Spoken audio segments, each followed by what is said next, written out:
Vamos a dar brevemente la posibilidad de que el público asistente realice algunas preguntas a nuestros panelistas. ¿Hay alguien que quiera formular alguna pregunta, ya sea parte del cuerpo académico que está presente acá en el Departamento de Gestión de Políticas Públicas o estudiantes de la carrera? Señor. Bueno, primero felicitar a Francesco por el trabajo que hizo en ese sentido, por lo que he escuchado en este momento, está bien articulado y conciso, pero a la vez le genera una duda y una contradicción que parte desde la base del propio título del trabajo, y que es la elitización de la política. Si bien es cierto que hoy en día la política se encuentra elitizada por ciertos grupos de poder, siento un dejo de hipótesis de traspasar esa elitización del poder de los grupos dominantes hacia los grupos populares, lo que en fin significaría solamente dar vuelta a la torta en cuanto a la elitización del poder, pasando de un color hacia otro. Entonces, creo que la elitización del poder lo que debería hacer no es cambiar el personaje, sino que sería la destrucción del poder. Con eso se transformaría la elitización y se eliminaría, porque si no seguiríamos estando en las mismas condiciones, pero con una ideología distinta, opuesta. Entonces, en función de lo que estoy planteando, me gustaría saber la opinión de los expositores en función si la elitización se debe cambiar de mano, o se debe destruir sinceramente el poder, porque si no vamos a seguir manteniendo las mismas características, pero solamente tal vez dándole el pan a otra gente.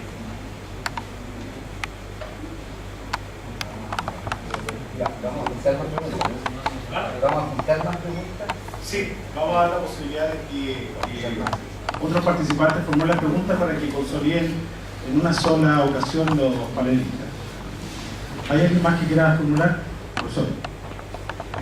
Felicito a Francesco por su interés en introducir el tema. No siempre todos se atreven a hacer ese tipo de investigación. Felicitaciones. Veo que las organizaciones de la sociedad civil se basan básicamente en la suma de mayorías, que es un juego como democrático. O sea, me explico. Una organización de barrio, una organización de una comuna, es legítima en la medida en que represente un sector de esa comunidad, que represente unos intereses. Sin embargo, lo que he visto en muchas organizaciones de muchos países latinoamericanos es que esa sociedad está dividida en muchos sectores, y básicamente lo que hace es fragmentarse, porque hay varias organizaciones que representan sencillamente intereses particulares. Sin embargo, por ejemplo, cuando las municipalidades o las alcaldías, creo que así le llaman aquí, desean hacer, por ejemplo, presupuestos participativos, ese ejercicio de participación también necesita tiempo y organización. Y cuando esas organizaciones son débiles y no están organizadas, básicamente ese ejercicio de participación se pierde. La pregunta que tengo para ustedes, que podrían reflexionar, es: a su juicio, ¿qué necesitan esas organizaciones para que realmente en estos ejercicios de participación, de presupuestos participativos, por ejemplo, puedan ser legítimos? Ya que ellos representan a una parte, pero no al todo. Y muchas veces la sociedad no se ve representada en esos grupos. Muchas gracias. ¿Alguien más? Señorita. Mi nombre es Renato Rodríguez, soy estudiante de Administración Pública. Felicito también a Francesco, pero no tanto porque no leí mucho libro. Justamente por la instancia en la que estamos, porque sigue otro conocimiento publicado por un libro. Mi pregunta va, quizás puede ser más para Mario, por el tema de los movimientos sociales, o como tienen para todos, no sé cómo lo quieran abordar. Tiene que ver con el tema de que uno de los desafíos de investigación que planteaba Mario era con respecto a la capacidad de autorrepresentación de la sociedad civil. En ese sentido yo no entiendo que tiene que ver porque los movimientos sociales existe esta teoría de que surgían siempre bajo el rol que jugaba el partido político para poder llegar a conformar un movimiento social y además para poder llegar hacia las negociaciones. Pero esta autorrepresentación, como yo siento que tiene como muchos niveles, o sea, aquí no estamos, o sea, ¿qué uno podría llegar a nombrar como autorrepresentación? Porque, por ejemplo, no sé, si en eso nos referimos, y yo particularmente en este momento me encuentro investigando sobre el caso del movimiento social de Aysén, se podría llamar que hay una autorrepresentación, porque es un llamado como popular, más allá que fue un partido político único que llegó a engendrar un movimiento. Ahí podríamos llamar una autorrepresentación, o podríamos llevarlo hasta el nivel a una, porque a pesar de todo en ese momento igual hay partidos, distintos partidos en esta misma representación o mesa que está a la cabeza. O podríamos llevar esta autorrepresentación de la sociedad civil al punto que quizás lo puedo parecer un poco con lo que hablaba mi compañero, de evitar el juego del poder y de la elitización de las clases dirigentes, porque también puede llegar a como en ese nivel y que sea que no haya una jerarquización y esa autorrepresentación pueda llevar como a un nivel más transversal que haga que el poder en un momento sea disminuido para evitar ciertas falencias que siempre existen en los movimientos o en la organización social.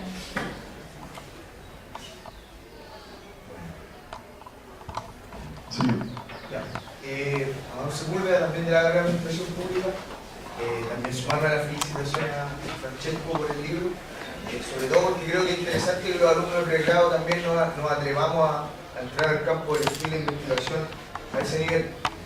Mi pregunta, ojalá la pudieran responder todos, va enfocada en el escenario que nos encontramos actualmente, donde por ejemplo, escuchábamos el año pasado a Gabriel Salazar, un poco hiperventilado bajo mi visión, decir que nos encontramos en una coyuntura pre-revolucionaria, ¿ya? Un análisis bastante aventurado, creo yo. Me gustaría escuchar cuál es la lectura que hacen ustedes del rol, o más bien que proyectan dentro de esta alza que tenemos hoy día en la participación ciudadana, en la participación popular, y por ende en esta nueva fuerza que estaría retomando el movimiento social en Chile, bajo la coyuntura actual. ¿Cómo ustedes proyectan, cómo ustedes hoy día podrían encerrar la situación que se está viviendo en el país hacia un futuro próximo? Eso. Bueno, ahora para consolidar en honor al tiempo las interrogantes del público, le vamos a dar a cada uno de los expositores 5 minutos para su observación. Ya, muchas gracias. Muy interesante todas las preguntas, las voy a responder telegráficamente. Voy a partir con lo tuyo. Yo creo que no hay que dar por supuesto que las organizaciones de la sociedad civil son democráticas. Yo creo que la mayor parte de ellas no son democráticas, que no basan el chequeo de la elección periódica, o sea, no se eligen los dirigentes se autodesignan como tales y pueden constituir una organización, basta que tengan 10 amigos y se acabó. No hay elecciones periódicas y si no lo eligen en esa organización crea otra, etc. O sea, yo creo que definitivamente no hay que dar por supuesto que las organizaciones son democráticas. Lo que hay efectivamente es una multitud de grupos y ahí yo discrepo un poco con Gonzalo, no son solo las juntas de vecinos las que buscan fondos en las municipalidades, son todas. Son los grupos de teatro, son los grupos de salud, son los grupos ecologistas, etcétera, etcétera. No son los clubes de adulto mayor y las juntas de vecinos. O sea, es un modelo perverso que ha permeado hacia todas las organizaciones. Entonces, ¿cómo uno evita eso? Básicamente haciendo el chequeo de representación. O sea, con Tomás Villasante nosotros hacíamos unos mapas donde le preguntábamos a la gente de las organizaciones cuáles eran las organizaciones con las cuales ellos trabajaban, y normalmente eran organizaciones o las personas con las que trabajaban que estaban de acuerdo con las orientaciones de la organización, uno. Dos, que se conocían hace muchos años y que y ellos suponían además que todos estaban de acuerdo con lo que ellos estaban haciendo. Vale decir, no podía haber nadie que se opusiera. Si yo tenía una idea de, por ejemplo, eliminar los microbasurales en una localidad, no podía haber nadie opuesto a esa idea porque era una súper buena idea. Nuestra primera desafío a esta organización era que buscaran gente que se oponía a esa idea, y normalmente la encontraba. Entonces, y el segundo desafío era decirles, bueno, ustedes normalmente se están moviendo en un solo rango de poder, o sea que hay el rango de ustedes, busquen gente que tenga más poder que ustedes y gente que tenga menos poder. Y cuando entonces el tema se convertía en que había de repente opositores que tenían mucho poder, o de repente había potenciales aliados, etc., el cuadro se va complejizando. Yo creo que la mayor parte de las veces cuando se hacen asambleas o dinámicas del tipo presupuesto participativo, rara vez se supera el círculo de los que ya se conocen y de los que ya están de acuerdo. No se recurre a las listas para saber quiénes participan y quiénes no participan. No se recurre a los mapas para saber si todos los sectores de todos los territorios de una localidad asistieron, por qué no asistieron algunos, etcétera. O sea, ese chequeo yo creo que es absolutamente crucial para evitar, es crucial para que las organizaciones de la sociedad civil puedan superar el chequeo democrático. Yo creo que en la actualidad la mayor parte no lo supera.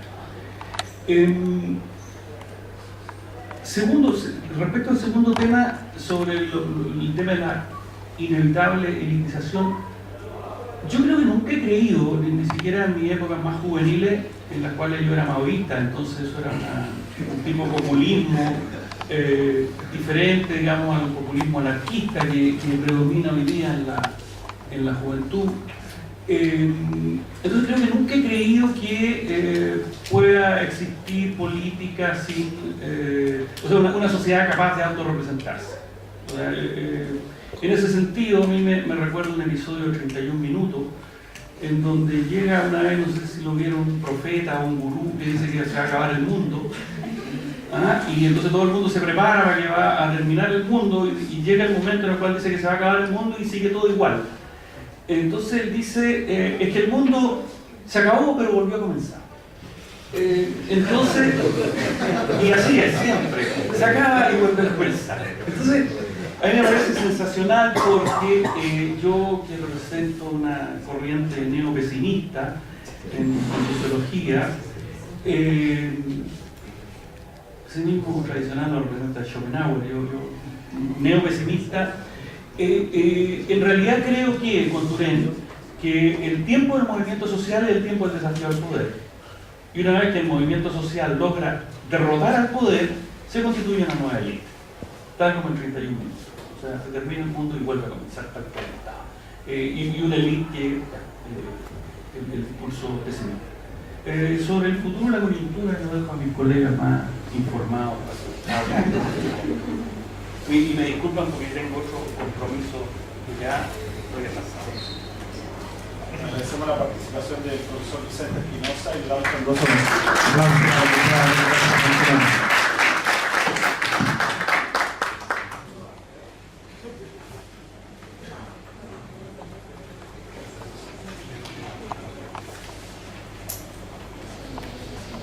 Chao. Bueno, yo voy a empezar por el final donde dejó la intervención Vicente. Yo siempre me he sentido más bien de la corriente de los optimistas más que de los pesimistas, porque yo me reía, además conozco a Vicente muchos años. Pero no es fácil ser optimista porque tampoco se trata de ser ingenuo.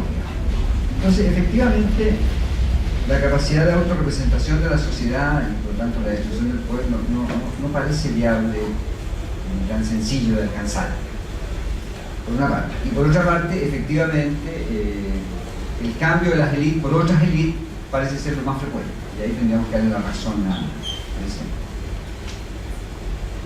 Yo, ¿en qué sentido soy optimista? Soy optimista que me parece que se pudiera pensar, o pudiéramos pensar, que el reemplazo de las élites no es inevitable. Es decir, que en un proceso revolucionario o de transformación de la sociedad pudiéramos generar otras formas de organización social que fueran menos elíticas.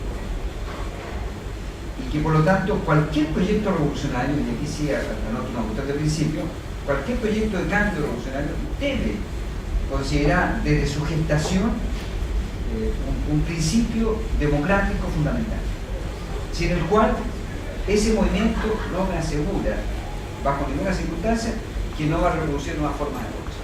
O sea, si el movimiento no es democrático en su constitución, nada me garantiza que la futura construcción social va a ser democrática.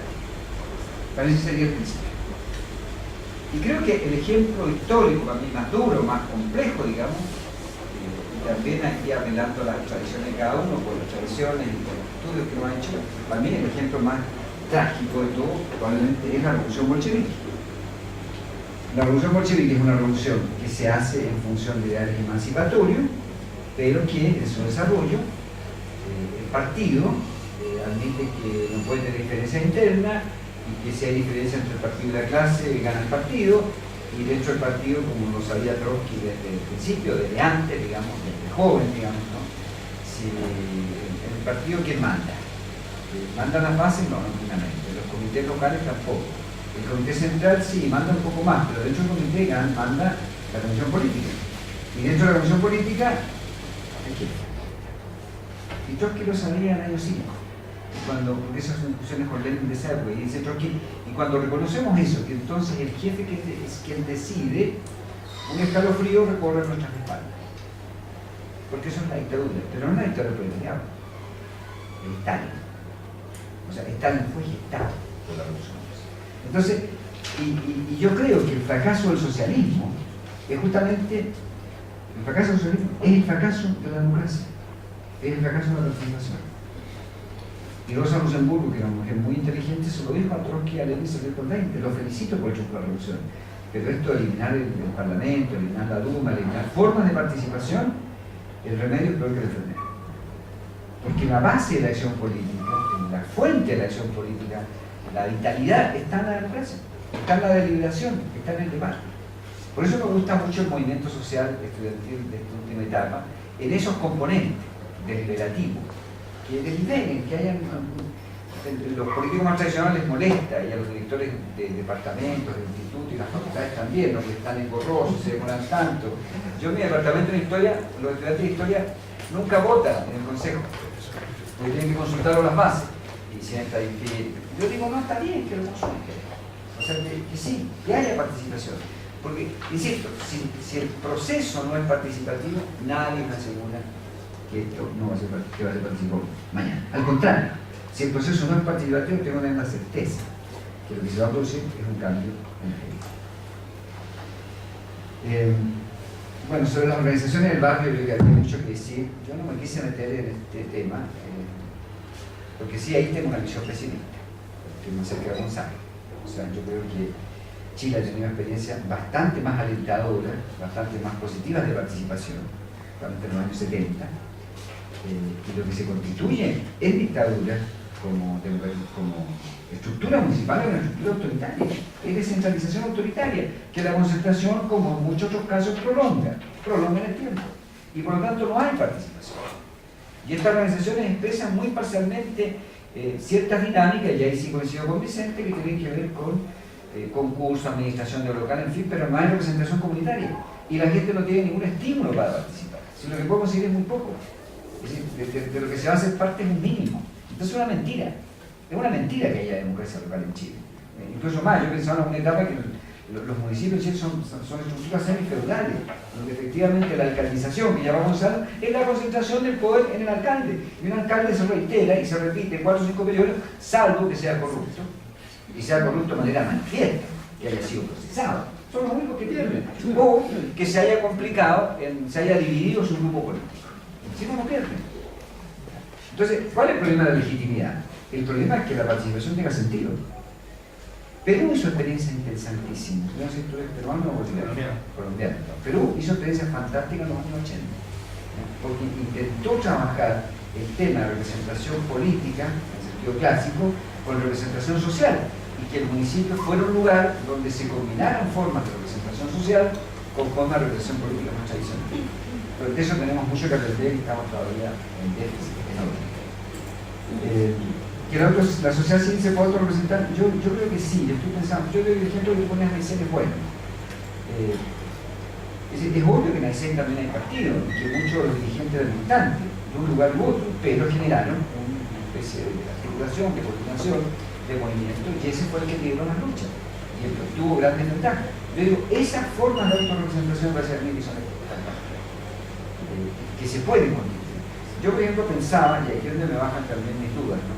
Yo el año pasado con los estudiantes que discutía acá en la universidad les decía, cuiden la Confeche. A mí me parecía que la Confeche era un espacio espectacular, como autorrepresentación. Pero después tengo dudas, porque me parece que la Confeche, efectivamente, a cierta etapa todo se debatía en términos de partido, en términos de logro, ¿no? De lo que hacen de sumar los votos de otros, en fin, y por lo tanto se discuten entre sí, no como representantes estudiantiles, sino como representantes de sus partidos. Entonces ahí estamos perdidos. O sea, yo digo, para eso tenemos parlamento, digamos, parlamento estudiantil, con representación explícita, aquí están los comunistas, los trotskistas, los no sé cuántos, en fin, vamos a discutir sobre el movimiento. Yo eso no le veo problema ninguno. Pero no me digan que ninguno de esos es el representante del movimiento estudiantil, porque partido es parte. Partido no es todo. Partido es parte. Con pretensiones de totalidad, de ser el todo. No, el todo no es el partido. El todo es la sociedad. Y por tanto necesitamos formas democráticas y de autorrepresentación de la sociedad. El ancho era más abierto, nos decía a veces en un periódico, en fin, distintas expresiones en la sociedad civil que son políticas. Hay que ponerlas en valor. Y este culto al partido, como el gran organizador, es el culto a la dictadura. Es el culto a lo que mañana, a la nueva elitización. Yo creo que el partido bueno, vamos entrando en otra zona, ¿no? Las formas políticas que requerimos necesitan un componente democrático radical. Sobre el tema de que se proyecta, yo creo que es súper difícil en Chile hacer proyecciones, un poco como lo que decía antes. Mi visión, digamos, mi hipótesis es que culminamos una especie de empate catastrófico. Es un empate difícil saber cómo se desempata, cómo juegan los actores, qué capacidad de innovación tienen, etc. Lo que es claro es que Chile no va a seguir siendo el mismo. Ya no puede ser el mismo pueblo. Y tenemos que estar atentos entonces a los distintos fenómenos que están teniendo expresión en la sociedad. Yo veía, por ejemplo, la televisión anoche, no sé, unos pasajeros de un avión del norte que se toman el avión, ¿no? Que se había trazado 4 horas. Y entonces los entrevistan y dicen, no, y son mineros, además gente que se ha encontrado las minas, que viajan mucho al parecer, y dicen, no, es que ya no vamos a aguantar que la empresa tenga cualquier horario. Bueno, y entonces, como que en distintos lugares se empieza a reconocer, esta es la tesis mayor, ¿no? Que después de elaborar, la sociedad cambió. O sea, la sociedad de consumidores, que somos todos nosotros, ya exigimos más derechos. Y reclamamos, en fin, y ya digamos los argentinos que son capaces de hacerlo. Es decir, empezamos a salir de esta sumisión, de este sometimiento cultural, político-cultural, que es histórico en Chile y por supuesto suficientemente reforzado por los años de dictadura y por los años de estatismo. En Chile necesita más sociedad civil. Yo creo que insisto, es difícil hacer proyección. Creo que hay que hacerse la pregunta a cada uno, ¿cómo quiere proyectarse? En su grupo social, en los grupos de base, tenemos que hacernos toda la pregunta. ¿Qué escuela queremos tener? ¿Qué universidad? ¿Qué barrio? Tenemos que hacernos las preguntas fundamentales. Porque en definitiva, el problema, en gran medida, la salida va a depender de nosotros, o no va a ser. O sea, si no somos actores de nada, ¿por qué esperar que la sociedad cambie? No, que esa ministra sola si la conocemos. Y tenemos pesimismo suficiente para saber que la sociedad esta que se administra sola, que herencia la dictadura y el neoliberalismo, es una sociedad desigual, individualista, sin destino, y para los jóvenes, y sobre todo para los jóvenes pobres, el destino es parecerse a los ricos. Como esos reportajes que mostraban en televisión antenoche, en un programa ahí en Megavisión, una chica de 16 años que van a la discoteca, digamos, a hacerse la pilla y a bailar no sé qué, y toca más pilucho, en fin, y con ropas de marca, y la vida se nos va en el consumo, y pensamos que la felicidad consiste en eso, ¿no? En una erotización mayor de la vida y ojalá así con buena ropa, con buenas marcas, con buenos viajes, en fin. ¿No? Si eso es, no hay nada. Digo, hay placer probablemente. Igual está bien, ya. Hay proyectos individuales, hay proyectos familiares, no hay proyectos sociales. Da lo mismo ir aquí o ir en China, da lo mismo, no importa. Entonces, yo creo que es bueno hacerse la otra pregunta. ¿Tengo interés en el mundo social en que vivo? ¿Qué se traduce ese interés? ¿Lo podemos conversar? ¿Puede ser parte de nuestra conversación? Y si es parte, hay esperanza de cambio. Si no, el orden tiene una capacidad de autorreproducción. Lo difícil es producir cambios, y eso supone cambios.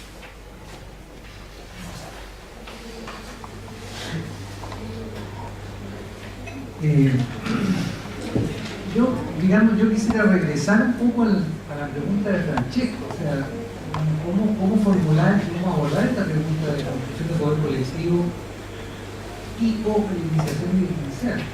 Yo personalmente no me imagino cómo se suprime el poder, o sea, no digo no es una pregunta válida, pero no tendría ninguna respuesta válida al respecto. Y sí me imagino cómo abordar el problema de la separación excesiva de la dirigencia o el peso excesivo de élites no representativas. Y eso sí me parece que es directamente abordable, y por eso que hacía el comentario a Francesco, ojo, no tanto la constitución de una élite, sino más bien el problema de que las organizaciones son insuficientemente vivas, insuficientemente democráticas, insuficientemente participativas, y que eso, digamos, y por lo tanto, el punto que aquí se ha reiterado varias veces de no endosar la representatividad así tan simplemente, me parece un buen punto. Pero la cuestión es cómo se construyen organizaciones más transparentes, más informadas, más participativas, etcétera, etcétera. No estoy tan seguro que los ejemplos ni del movimiento social de Aysén, ni menos del movimiento estudiantil sean buenos modelos, en el sentido de modelos replicables, digamos, porque son estados de movilización de alta connotación pública. Digamos, la Junta de Vecinos la Unión Comunal número 2, la señora Adriana Mena, nunca le van a hacer un reportaje de esa naturaleza y va a salir en la tele ni va a hacer nada, o sea, no. O si eso sucede, va a ser puntual, digamos. Pensemos en Pelequén. Pelequén, ¿cuánto tiempo ya con sus lobos hediondos? Bueno, ¿cuándo nos enteramos nosotros de Pelequén? Bueno, cuando interrumpieron la carretera un fin de semana largo, cuando la élite santiaguina volvía a Santiago después de sus días de vacaciones. Ahí después vino a ser un problema en Mercurio, etcétera, el ministro y aquí y allá, ¿no? Antes de eso, ¿cuánto tiempo llevan y cuánto tiempo llevan ahora? Digamos, por el problema que ni siquiera parece que está resuelto con respecto a la solución que se dio. Entonces, los escenarios locales, y ahí voy al punto, digamos, recupero la importancia de esto. O sea, sinceramente no me imagino, digamos, entiendo la reflexión sobre el proceso de cambio más global, etcétera, pero creo que hay una cuestión bastante más específica y abordable. Y no comparto una especie, o creo que habría que poner evidencia en la mesa para una especie de descalificación completa de todo lo que se hace. O sea, el seguimiento de los presupuestos participativos indica, por ejemplo, que en términos de porcentaje de gente que participa, nunca es mucha, en ninguna experiencia. O sea, en Porto Alegre participa el 3% de la población, o sea, no es que... las organizaciones de sociedad civil no se rigen por la ley en la mayoría, esas son las elecciones. Las elecciones que ganan un voto más, ese ganan, y cuando deciden ahora las tomas, en los colegios hacen elecciones y ahí cuentan voto a voto. Pero las organizaciones normalmente trabajan, o sea, tienen que tener un marco de legitimidad, y tienen que tener una práctica democrática, pero no necesariamente son representantes del conjunto, etcétera, etcétera. En el caso de Chile, por ejemplo, a propósito de los presupuestos, que me parece un comentario desafortunado, Vicente, los presupuestos participativos tienen muchas limitaciones, pero no su falta de masividad, o sea, en términos relativos, y son un instrumento mediante el cual grupos más amplios de vecinos, a los que históricamente han sido los amigos de siempre, participan de un instrumento que es la confección presupuestaria. El problema es que, claro, los marcos institucionales de eso no están definidos, no tiene, digamos, como el caso de Maipú, lo hacen un tiempo, después ni siquiera tú en tu investigación logras darte cuenta cuál ha sido la razón de fondo, menos se da cuenta la gente por qué no se dejó de hacer. O sea, no adquieres un derecho. No adquieres un derecho a decir, mire, esta es una forma de participación válida, garantizada, y vamos a pelear por ella. Entonces, eso con respecto, y creo que explorando eso, por ejemplo, pensando, el desafío de las organizaciones sería tener una mayor representatividad, sí, pero también tener mayor poder. Tú decías, hay una unión comunal que no tiene ni secretaria, bueno, no tienen equipos técnicos, uno tenía una cierta capacidad de movilizar a algunos profesionales. Uno esperaría, para organizaciones capaces de incidir en el desarrollo local, un fortalecimiento, llamémoslo así, burocrático de la organización. O sea, tener capacidad de estudiar su territorio, lo que dijo Vicente, utilizar mapas, utilizar... No es o sea, claro que podemos echar culpa a la señora Adriana o a la otra señora que no lo han hecho, pero las condiciones en que eso se desarrolla realmente no lo permiten. Que eso tiene riesgo de constituir grupos que se tiendan a separar, efectivamente, lo tienen. Y si tú profesionalizas y colocas una unidad de estudio y le das poder a no sé quién y metes un abogado, claro que... Bueno, pero ese es el desafío. No el desafío es suprimir el poder. ¿Y qué va a hacer con el poder que surge del capital cultural que tienen los sujetos? Estas son sociedades diversas, ¿no es cierto?, en las cuales en Maipú hoy día van a tener gente profesional, van a tener la señora de la esquina que no sale de la casa, etc. Van a tener de todo. Entonces, me parece a mí que ese desafío hay que abordarlo y decir, bueno, entonces, ¿cómo se ejerce más control social? ¿Cómo se cuenta con información más distribuida? En el pasado, ¿por qué la organización era tan importante? Porque si tú no concurrías a la organización para los grupos populares, para los grupos excluidos, no te enterabas de nada. O sea, estabas totalmente, no sabías lo que pasaba. ¿Y por qué el dirigente era tan importante? Porque el dirigente era justo, se había formado, lo había formado un partido, lo había formado una iglesia, se había formado un sindicato, era capaz de llevar información, tenía que llegar al alcalde, sabía quién era, sabía cómo hablarle, en fin, ¿no? Era capaz de organizar. Y por lo tanto, ahí se jugaba todo. Bueno, el día ese no era el escenario. Ese no era el escenario. La información está diseminada, todo el mundo sacó el cuarto medio, todos sabemos leer y escribir, o sea, tenemos otra condición y por lo tanto los modelos organizativos, la organización sigue siendo importante, pero ya no tiene el mismo papel. Porque Barrett decía que la organización era la escuela para los obreros, para los trabajadores. Hoy día no es la escuela, es otra cosa. Que ahora entonces es más instrumental, bueno, más instrumental. O sea, hay que pensar también con creatividad, me parece, que poner una especie de horizonte de que si hay poder dentro de la organización estamos mal porque se reducen las élites. Claro que se deben reducir las élites. Un comentario, pero el punto está en cómo eso se controla, cómo se sostiene un proceso de democratización. Y eso creo que es el problema de este tipo de organizaciones, que no lo tienen, eso sí está en déficit. Un solo comentario sobre lo político. Yo, personalmente, pienso, bueno, en el caso de Chile, lo que tenemos, esta situación actual, la diferencia que tenemos respecto del 2009, es que la pregunta era la misma, pero no habían actores contraponiendo, o sea, evidenciando la situación, diciendo, mire, esta democratización insuficiente y cargada para un lado, y etcétera, necesita transformarse.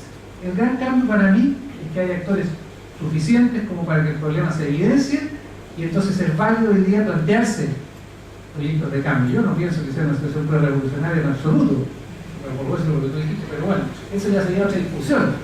Pero sí, pero estamos además en la discusión respecto de lo que la propia transición democrática comprometió, o sea, la razón por la cual la mayoría de los chilenos se jugó y se sigue jugando una y otra vez por promover esa dirección. Esa es una promesa incumplida. ¿Esa promesa se va a cumplir por fuera de la política? Yo lo dudo. A mí me parece que esta cosa no avanza precisamente porque no hay una renovación de la política. Y los partidos políticos no van a tener el papel exclusivo que tuvieron en el pasado, también. Una cuota de autorrepresentación de la sociedad, sin duda, ya por la misma razón por la que las organizaciones no son tan importantes como antes, los partidos tampoco lo son. Pero el problema, para mí, el choque que veo, o digamos la falta de resolución, es por qué no surgen nuevas alternativas políticas. ¿Y qué son esos? Dirigentes, candidatos, líderes, aparatos, partidos, etc. Junto con grados de organización social y movilización social mayores que los que habían antes, los que dominaron un tiempo. Me parece, o sea, quiero decir, no quiero profundizar en eso porque, digamos, tendríamos que hacer otro seminario para discutir en serio esto, pero lo que quisiera decir, me optaría por un modelo un poquito más complejo, donde la democratización de la política institucional es clave, por eso son claves los cambios constitucionales, y esas cosas las promueven los proyectos políticos, articulados en partidos, en movimientos, como sea, ¿no? Y el problema es que los actores políticos que tenemos están todavía jugando en una situación en la cual eso todavía no tiene movimiento y no se sabe cuál va a ser. Y del movimiento social que existe no han surgido todavía suficientes nuevas expresiones políticas. Están ahí, están dando vueltas, en fin, puede que se desarrollen, yo esperaría que sí. Yo de esta encuesta sobre elite política saco la conclusión de que el movimiento estudiantil universitario va a generar la nueva elite política, ¿no? Así como lo ha generado antes, lo cual me parece que no es malo, o sea, sería necesario. ¿Que es suficiente? No, no es suficiente, naturalmente que no. Pero en sí mismo, que haya una nueva elite política portadora de una especie de profundización democrática necesaria y de transformaciones que están expresadas, me parece bien. Que hay que fortalecer la sociedad civil al mismo tiempo, naturalmente. Ese es un déficit de la sociedad chilena, que confiaba mucho en que la respuesta política iba a resolver nuestro problema, y no se resuelven en una sola operación. Y por último, en el campo más profesional de ustedes, me parece que este tema de qué políticas públicas, qué administración local, qué modelo de gestión comunal, qué relación entre municipio y organización, es también un asunto de construcción, digamos, específica. ¿Qué institucionalidad se hace? Y eso me parece que también es un desafío profesional. Junto con ser un horizonte político relevante, es algo que tiene que tener. En América Latina llevamos muchos años ensayando modelos. En Colombia se han ensayado modelos interesantes que aquí no hay. En Brasil se han ensayado, actualmente en Bolivia se ensayan, en fin, y en Argentina también, y en el propio Chile. También han habido experiencias, pero no tienen base institucional, no tienen reconocimiento, estamos recién con un inicio. En ese sentido yo me situaría en un moderado optimismo si tuviéramos que hacer el ranking del optimismo en esta mesa, ¿no? Porque creo que la situación en ese sentido es mejor hoy que después. Agradecemos la participación de los profesores Mario Garcés y Gonzalo de la Maza. Les brindamos un caluroso aplauso. Para finalizar esta actividad académica, queremos darle la palabra a Francesco Penaglia, que es autor del libro mencionado que fue fruto de esta discusión. Francesco.